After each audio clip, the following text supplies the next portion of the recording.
a surpresa que a gente tem é essa. As pessoas não estão em casa, né? As pessoas estão trabalhando, a vida está acontecendo dentro da comunidade. Então, a minha pergunta para você é assim, como que os educadores poderiam, qual é o caminho, ou o que você pensa da atuação, por exemplo, que agora a gente falou tanto das creches, né, quando saiu da saúde, dessa questão importante do educar e do cuidar, e agora a gente está se vendo numa situação onde saúde e educação vai ter que conversar muito para esse retorno. É isso. Boa, Silvana. Talvez eu tenha pego pesado, né? Boa. Não, eu acho que é isso mesmo. Está todo mundo com medo. Eu tenho um outro colega que falou assim, vou tirar licença. O governo às vezes atrapalha, é verdade. Atrapalha mesmo. Mas, Silvana, eu acho que a gente não pode mais trabalhar separado. O médico de família tem que perguntar para a mãe se a criança está falando direito antes dele ser alfabetizado. Entendeu? A enfermeira também, o agente também.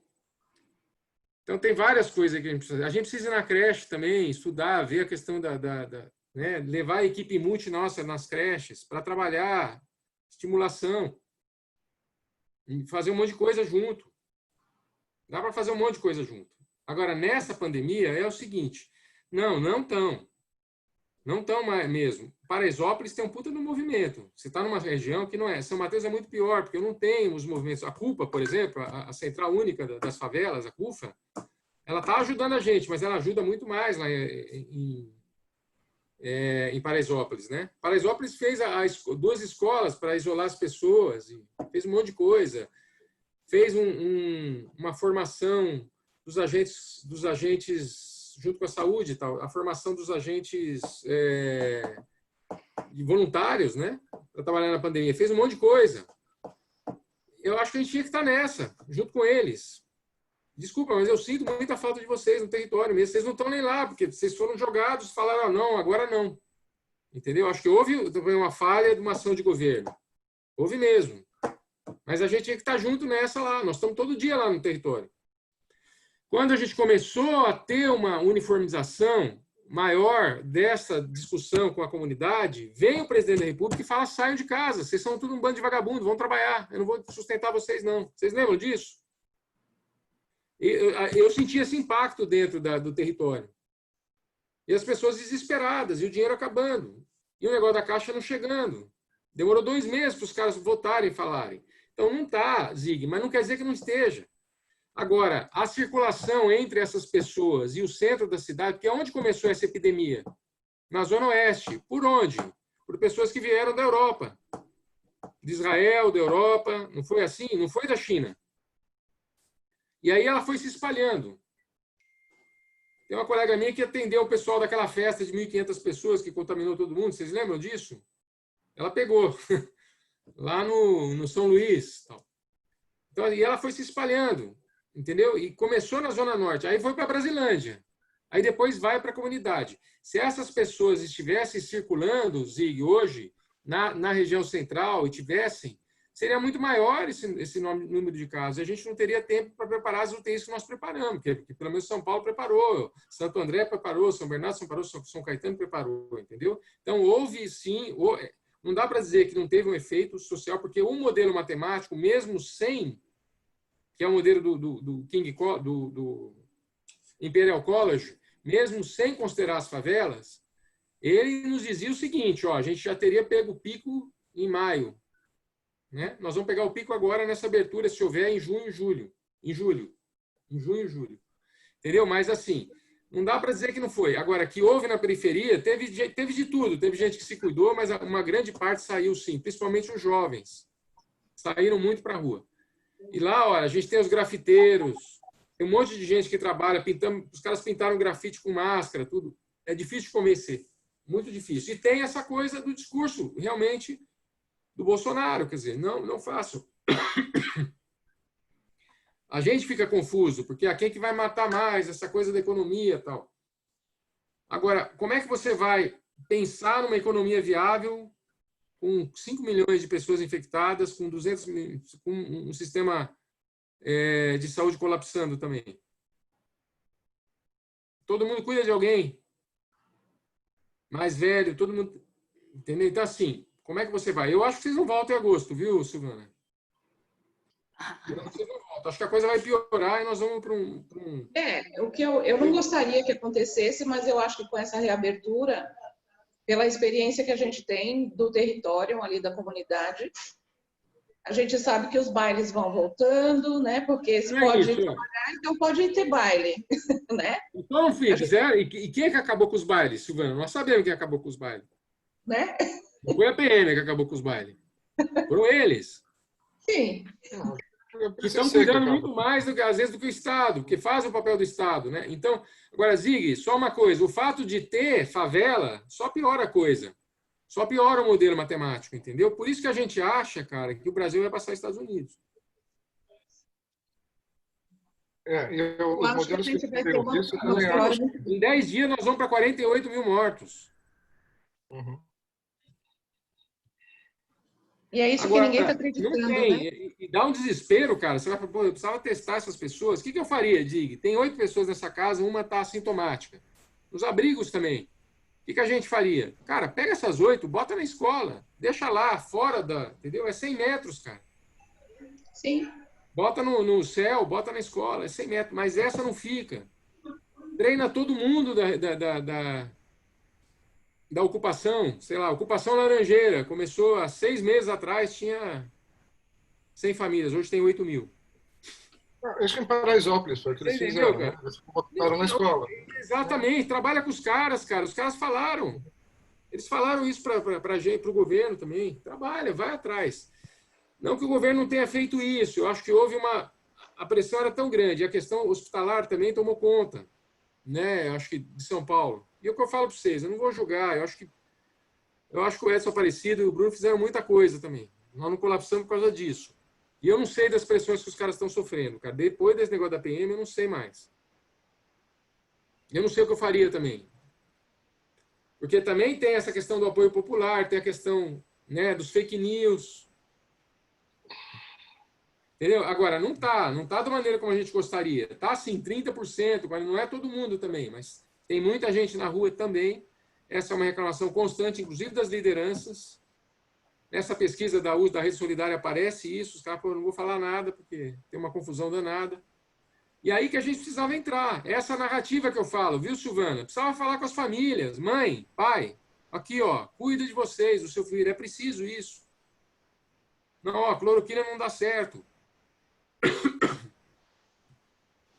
Eu acho que a gente... Nós já temos, a escola tem atuado nesse sentido, mas eu confesso que eu sigo algumas escolas da rede, não são maioria.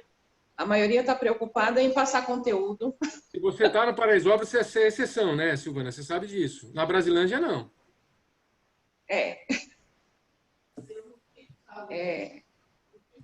Quando a gente fala que a gente atua em comunidade, a primeira coisa que vem à cabeça das pessoas, fica longe de mim. Parece que a gente... No Parece que a começo, gente tem uma... tem um sanitarista que trabalha com a gente, ele ia no supermercado com a camisa do SUS. Dá certo também. Se quiser, eu empresto para vocês, ou boto o SUS lá. Todo mundo sai da tua fila, assim. Parece que você tem alguma coisa na pele, né? Que fala assim, nossa, vai saltar dela em mim. Mas, assim, a atuação que a gente tem feito, as escolas ali do entorno, as creches ali, a gente tem trabalhado nesse sentido. E, assim, a gente também não consegue alcançar, porque o governo veio com essa ladainha de acesso de plataforma educacional e manda vídeo pelo Face, manda pelo WhatsApp, só que o cara não tem nem celular. Entendeu? Ou o cara manda uma mensagenzinha curtinha e fala assim, ó, professora, eu consegui colocar tanto de crédito no meu celular. Não pega sinal também. Não pega sinal de celular. Né? Eu tenho tanto de crédito que eu consegui colocar no meu celular, eu não vou poder olhar o celular, as coisas que a escola está mandando. Tem alguma, né? Tem alguma notícia? Aí a gente falou, peraí, então o caminho é outro. A gente tem um equívoco aí, né? Tá todo mundo enganado aí nesse negócio de vai perder o ano letivo. Que ano letivo? Do que a gente está falando, né?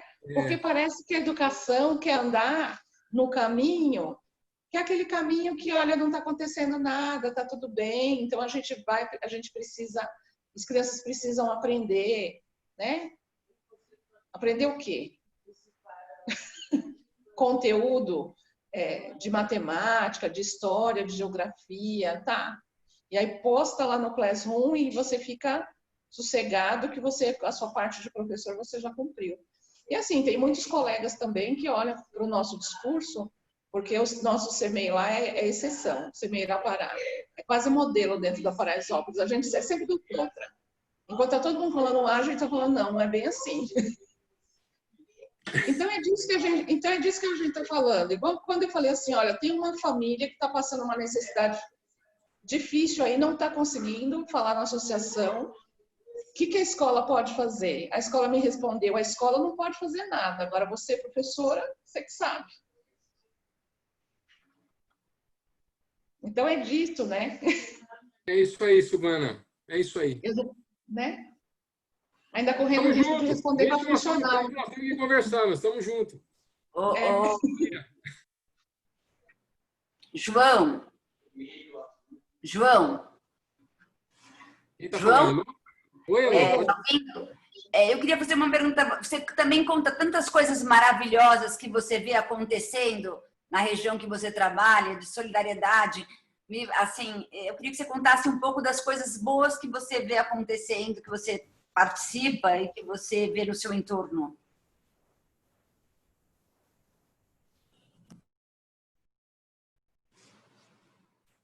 Tem uma professora de saúde pública, a Laura Fervec, que eu gosto muito dela, ela trabalha com a gente, ela fala o seguinte, que a gente devia fazer o seguinte, para você entender essa sociedade em torno da gente, você tem que pegar um salário mínimo e tentar sobreviver nela por um mês.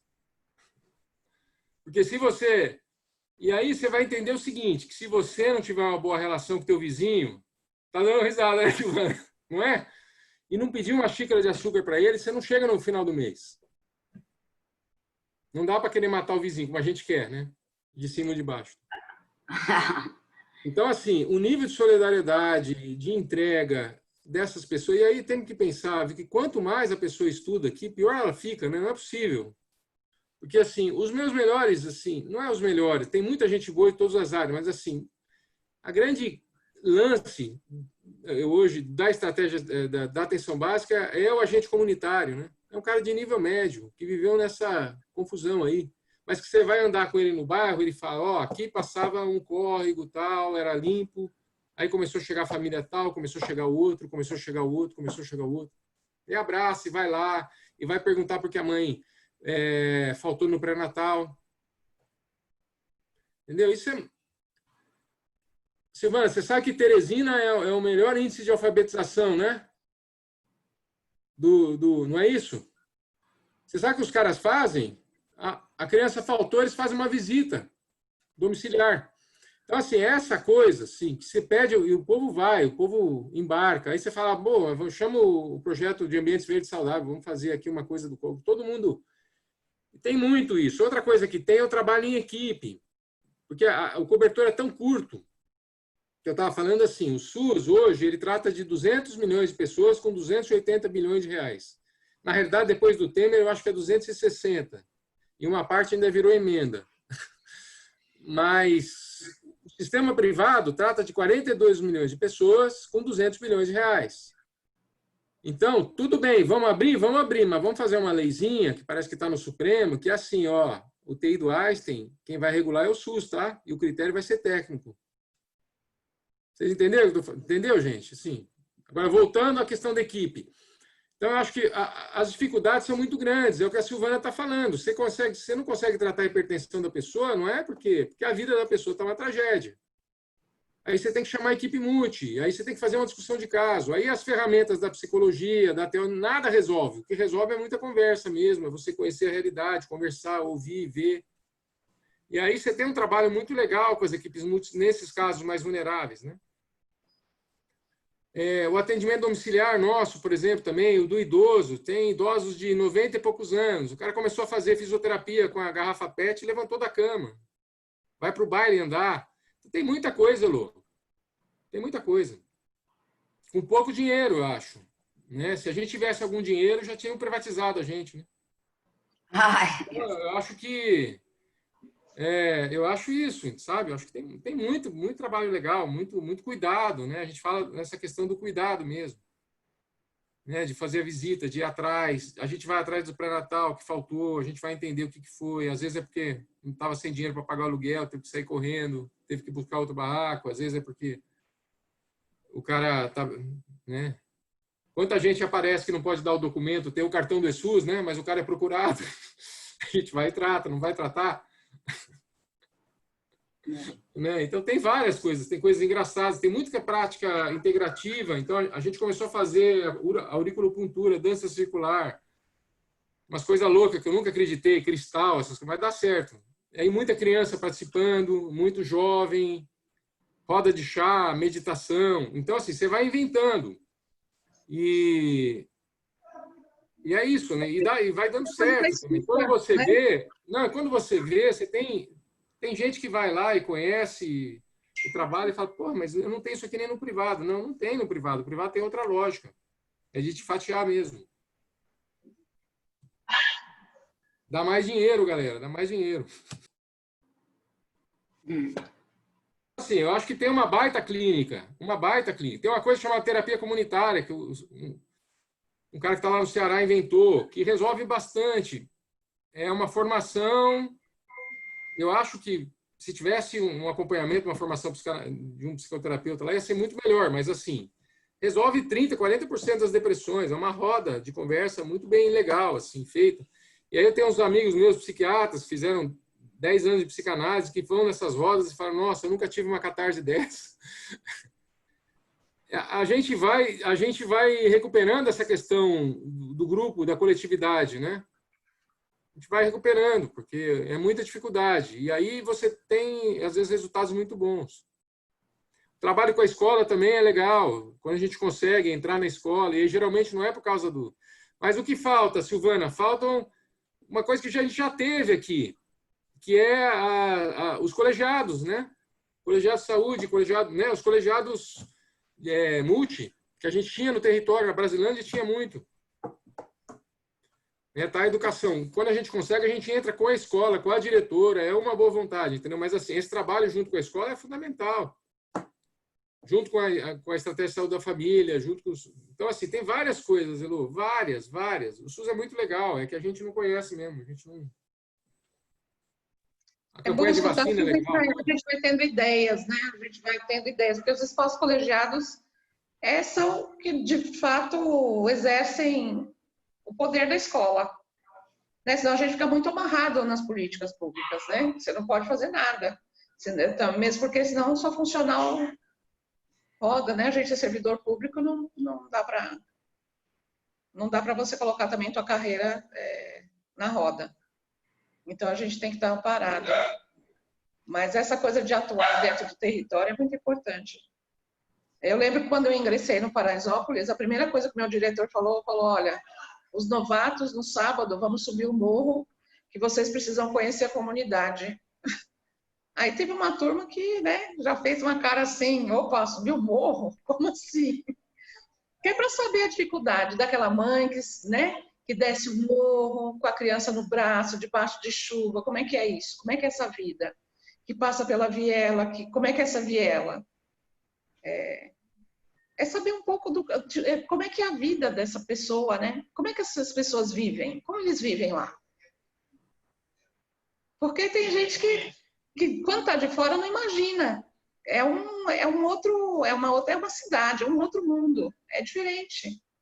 Mas as pessoas vivem lá. Tem pessoas lá. E a gente é muito ignorante também em relação a isso, né, Sil? Porque, por exemplo, eu achava que só tinha esfirra chique e igreja protestante quando eu comecei a trabalhar, né? Eu olhava para aquilo e falava, pô, mas não tem um cinema, não tem um teatro, não tem nada.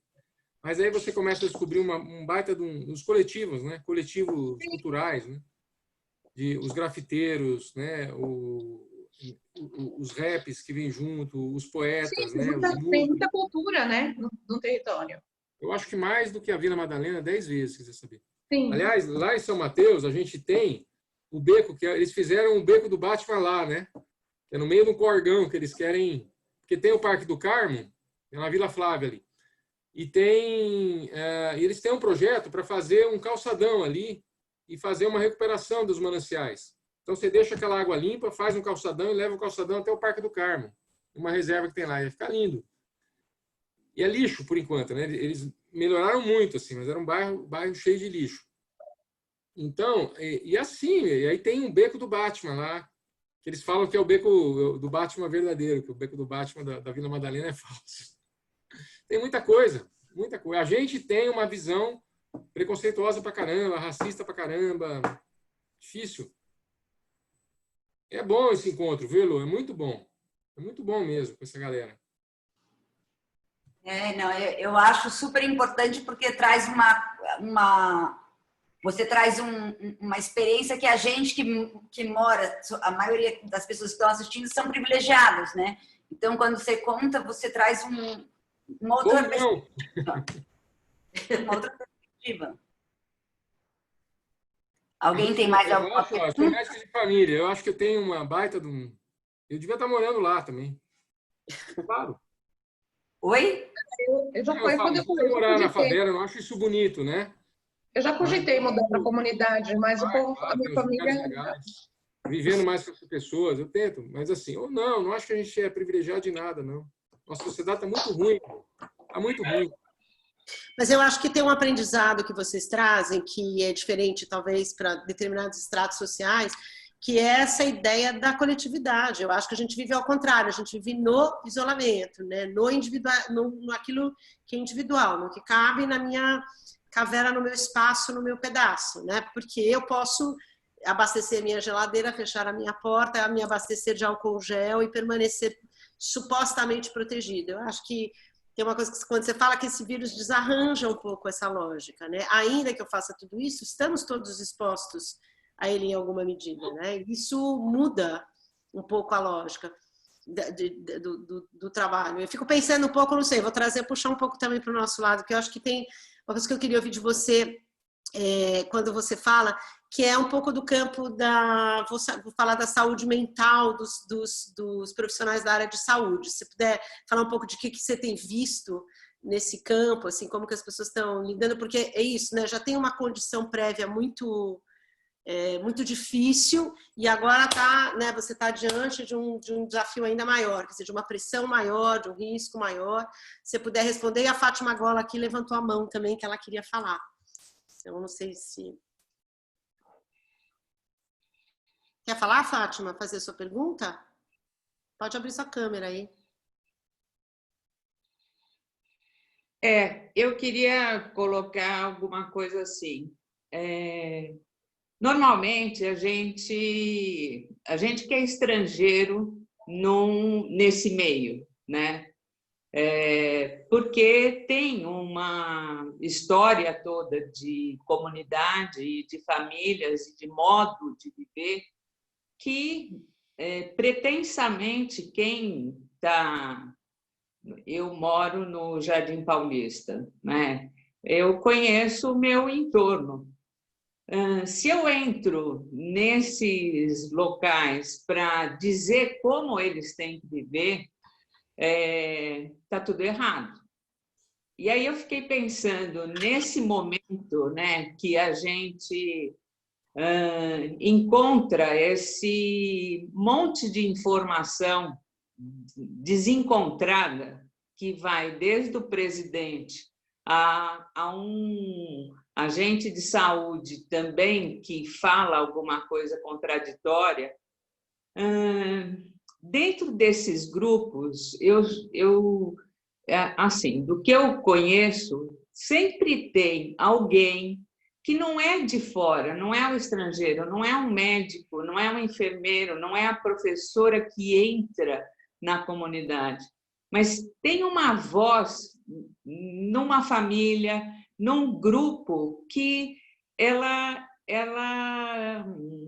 une, ela passa a ser voz de gente, precisamos fazer isso.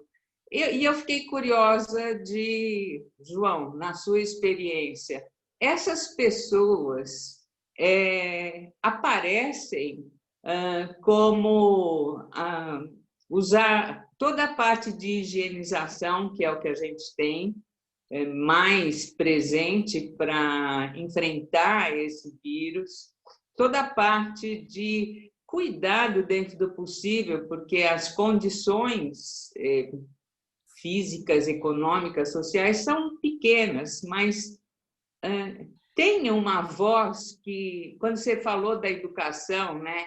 Mesmo Silvana me corrige, mas é assim, os professores também que não fazem parte dessa, não vivem lá, também enfrentam essa reação de mas você não tem ideia do que é isso. Eu fiquei um pouco curiosa com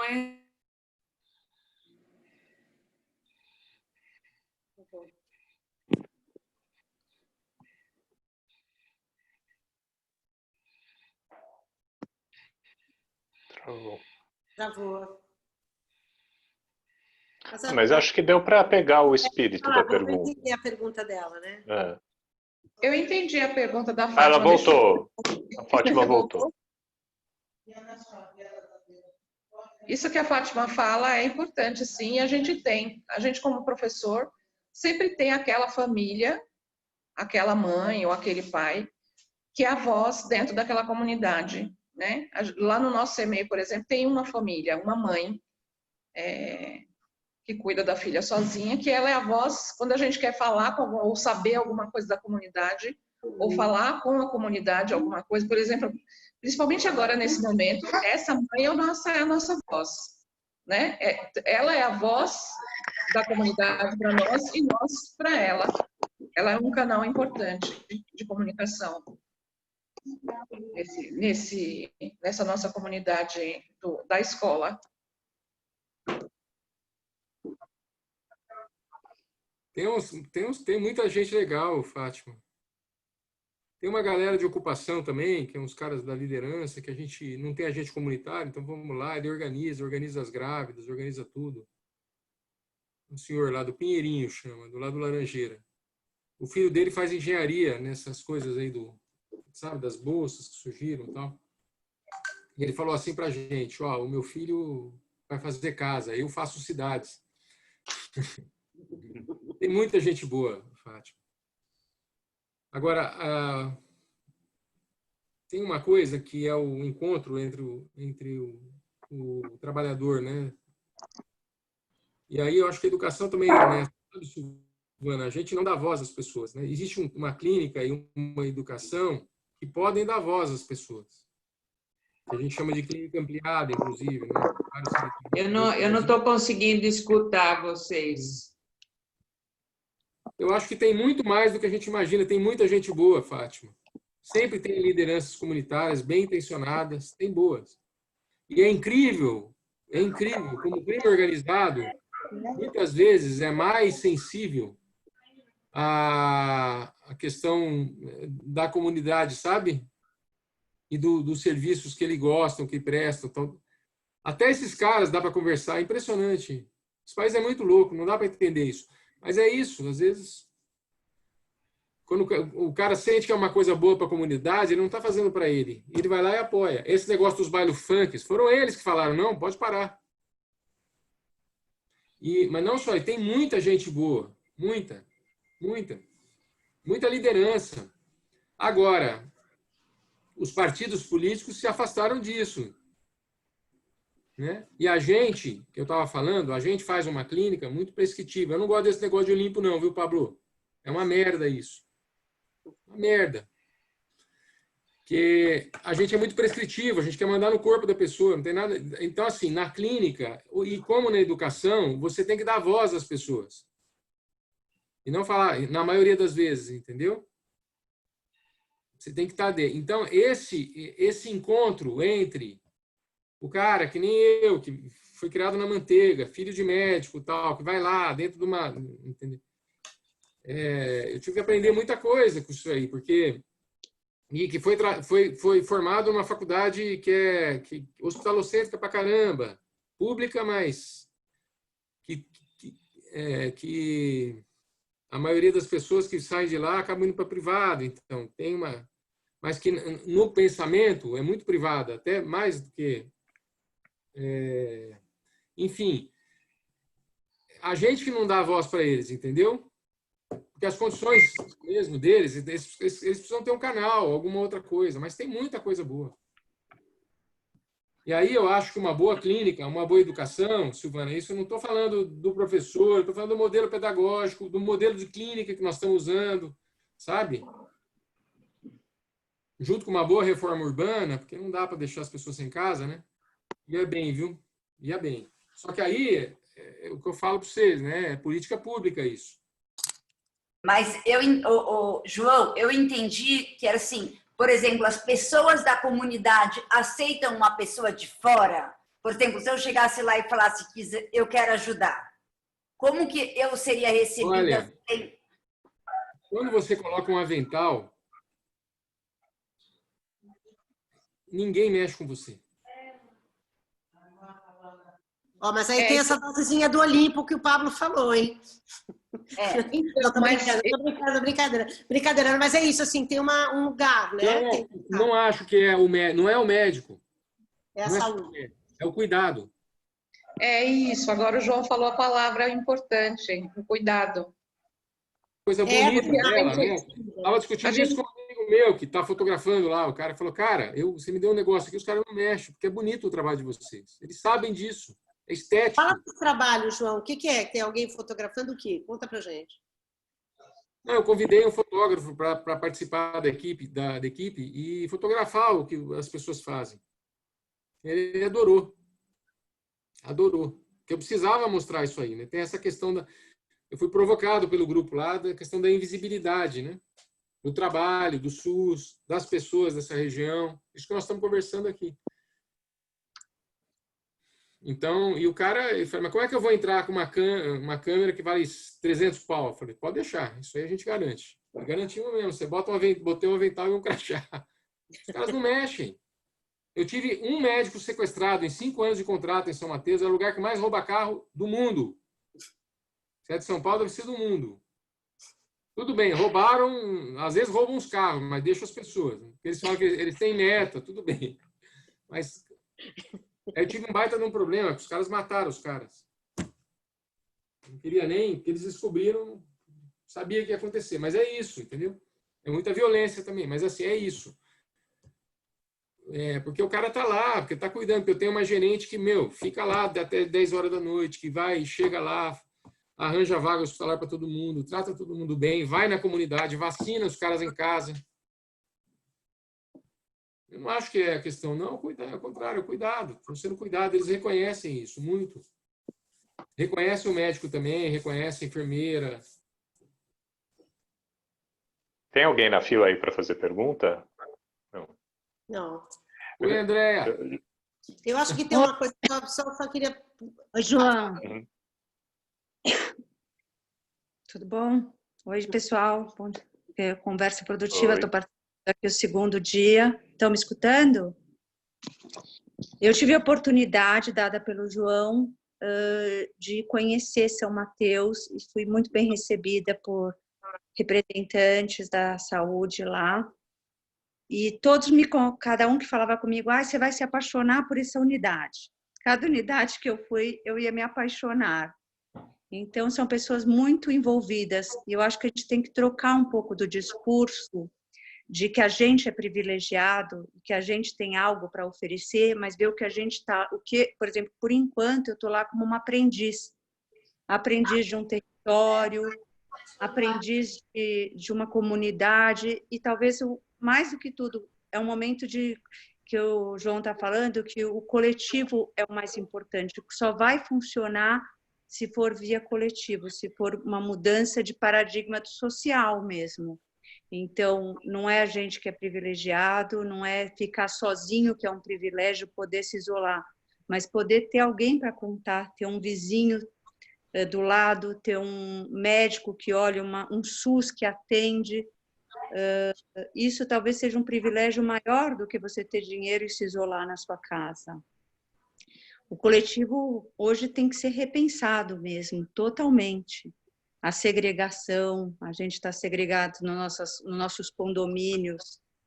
Eu fui profundamente bem recebida e agradeço muito a oportunidade. Depois converso em particular com você, João, sobre alguns detalhes que já só de poder ficar lá escutando, eu já acho que faz várias pontes, porque a gente também sair daqui e tá lá, tem uma comunicação que acontece entre dois ambientes separados que não é para ser separado, não é para estar segregado. Então, acho que a gente tem que... Só de eu poder me comunicar, já tem um ato político do João, da comunidade, meu, que era totalmente... que desconhecia São Mateus completamente. É uma micro tarefa que vai podendo acontecer. Então, a gente tem que pensar nas micro possibilidades que têm alguma repercussão. A gente está meio sem possibilidade, né? Sem resposta. As respostas sanitárias são as únicas respostas. Então, os micromovimentos também são fundamentais. Não os macromovimentos. O macro e micro, todo movimento tem valor nessa hora, né? Não sei, acho que é só isso que eu tinha para falar, João. E dá um alô.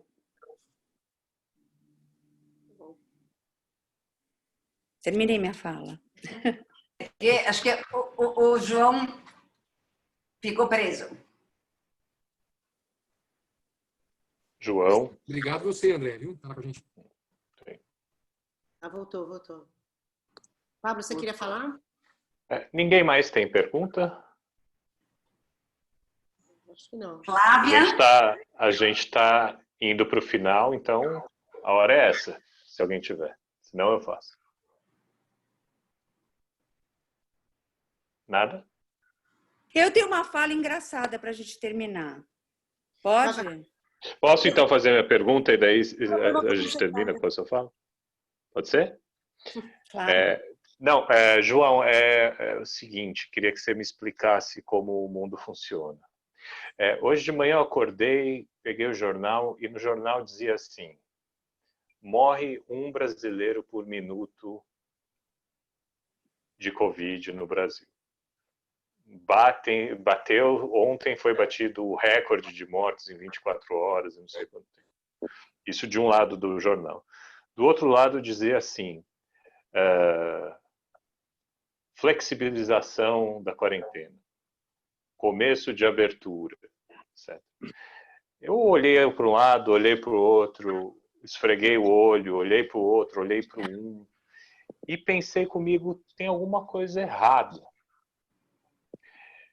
Queria ouvir de você assim, duas coisas. Primeiro, assim, para onde que esse barco está indo, na sua opinião? Onde você acha que isso vai parar? E em segundo, acho que as duas perguntas têm a ver, e tem a ver com essa manchete do jornal. Você falou na necessidade de despolitizar essa questão. Você acha que ainda dá tempo de fazer isso? Você não acha que esse ponto já foi cruzado, que não dá para voltar atrás? Que não é desde já, uma coisa indespolitizável? É isso. Gente, será que ele não viu nada? Todo mundo quer ver essa resposta. Travou, vamos ver se ele volta, Ixi, Maria. Vê que ele parou para pensar. Ele fingiu que saiu da rede, ele está enganando a gente. Mas cadê ele aqui? Ele está aí, mas...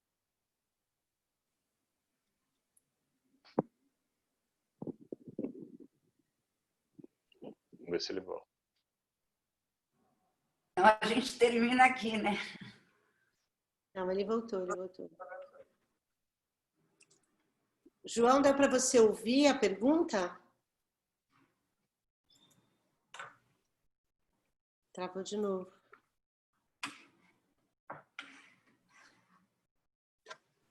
Só de politizar. Não, o Pablo. Oi. Desculpa, você escutou? Não, só o despolitizar. Então, que você falou da necessidade. Primeiro é esse, para onde você acha que está indo o barco? Para onde vai esse número de mortos, enfim. E a outra pergunta é isso, você falou da necessidade de despolitizar a questão.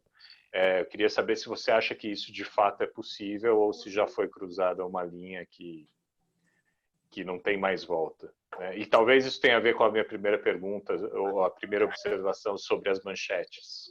Né? Gente, olha, o que eu estou falando aqui é uma coisa que não é como o diretor lá da UES de São Mateus, viu? É uma coisa sim. pessoal. Sua opinião de cidadão. Né? A opinião do governo. Enquanto o Bolsonaro ficar lá, vai ser impossível. Por isso que eu acho que ele tem que cair. Minha opinião é essa. Não sei se é possível, né? E por onde nós estamos indo? A gente via, a hora que eu achei que o Dória ia puxar o lockdown lá,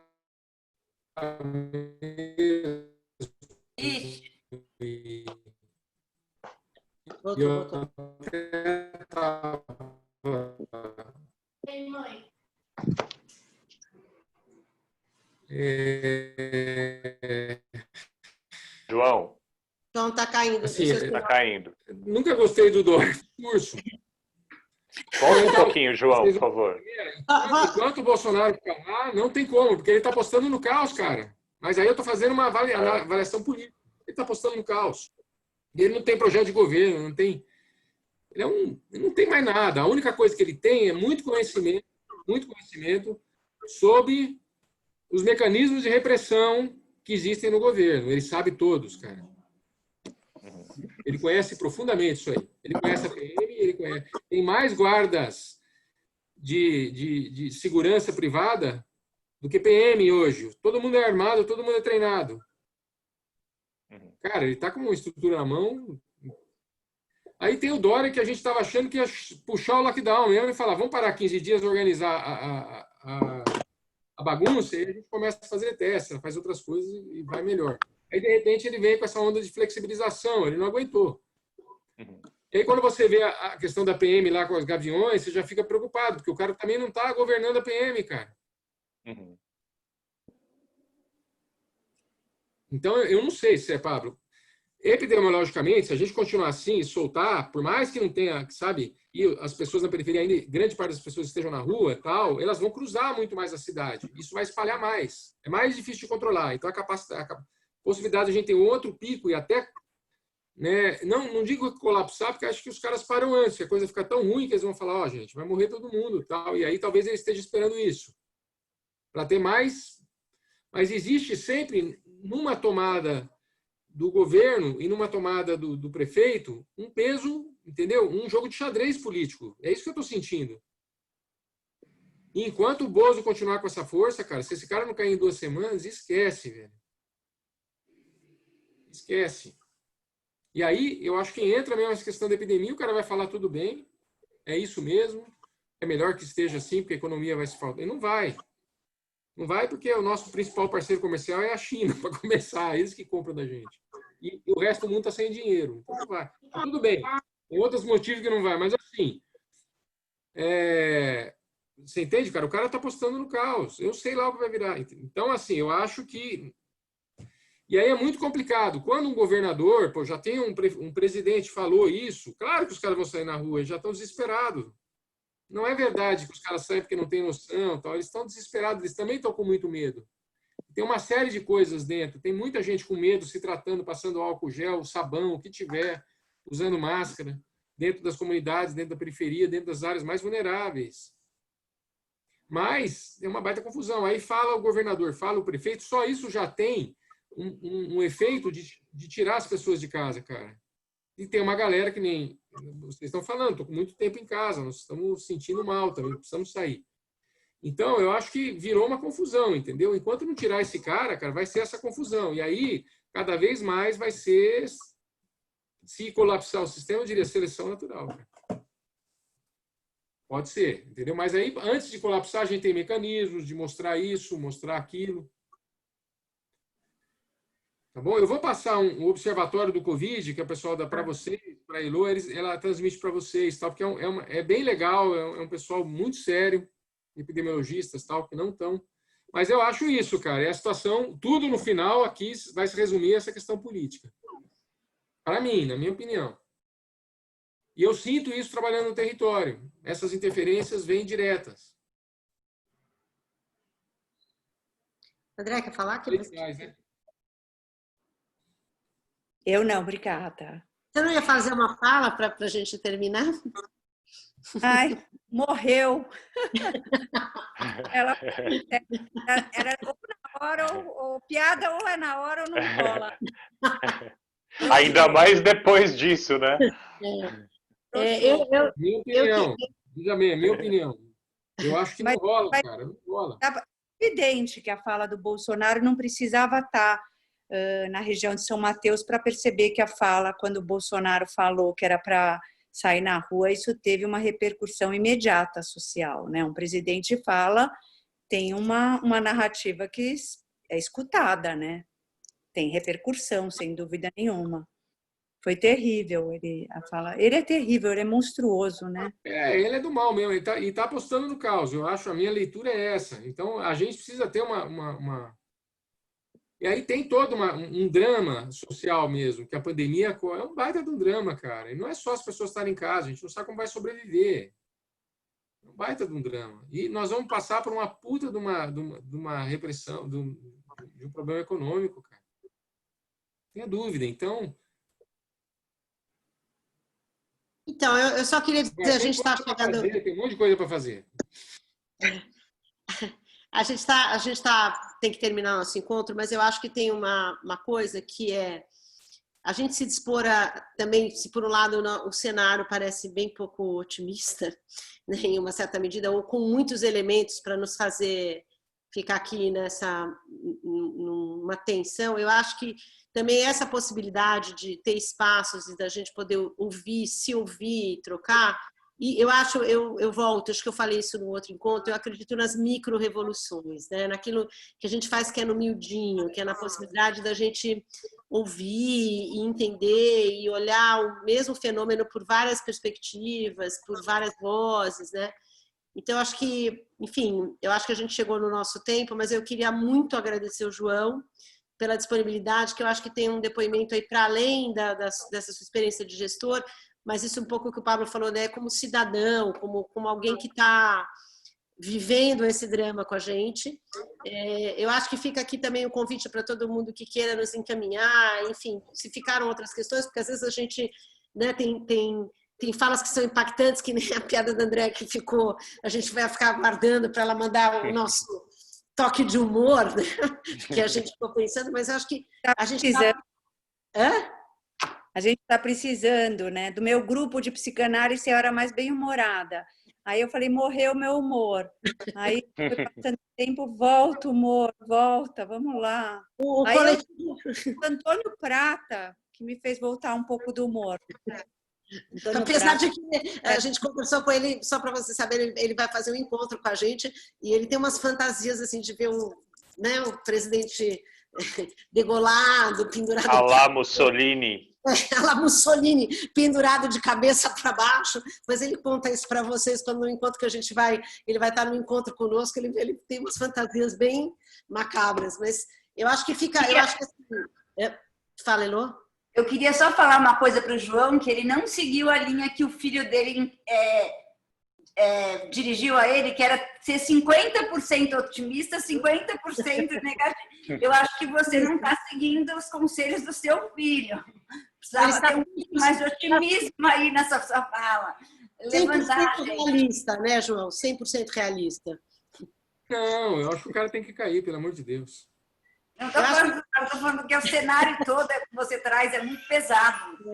Mas eu acho que assim, tem um lado interessante para a gente ficar com isso, que assim, também tem uma coisa que se a gente não olhar o problema de frente, a gente não sabe com o que a gente está lidando, né? Eu acho que eu agradeço o João não pela coisa que pelo aquilo que é difícil, que a gente sabe que é difícil, mas porque a gente precisa saber que é difícil de fato, senão a gente isso, a gente não enfrenta, a gente precisa saber de que problema a gente está falando e do que a gente pode aprender com quem vive o enfrentamento de problemas muito mais graves diariamente, né? Porque acho que a gente tem um pouco de um certo distanciamento, quando eu falo um privilégio de um certo conforto, quer dizer, eu posso pensar isso amanhã, né? Tem gente que não, é isso, é todo dia. Eu acho que essa escolha, né, João, de poder estar entre o Olimpo do médico, escolher ser este médico em São Mateus, né? Isso fala de um lugar muito especial, assim, né? Do que eu faço com esse saber que podia me pôr no topo do Olimpo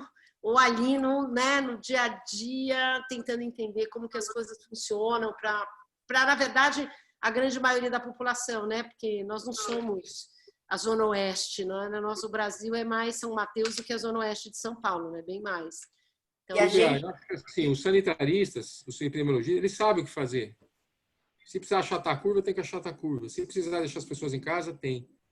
O que precisa ter é condição para isso. Né? Salário universal, sei lá o que, para deixar as pessoas em casa.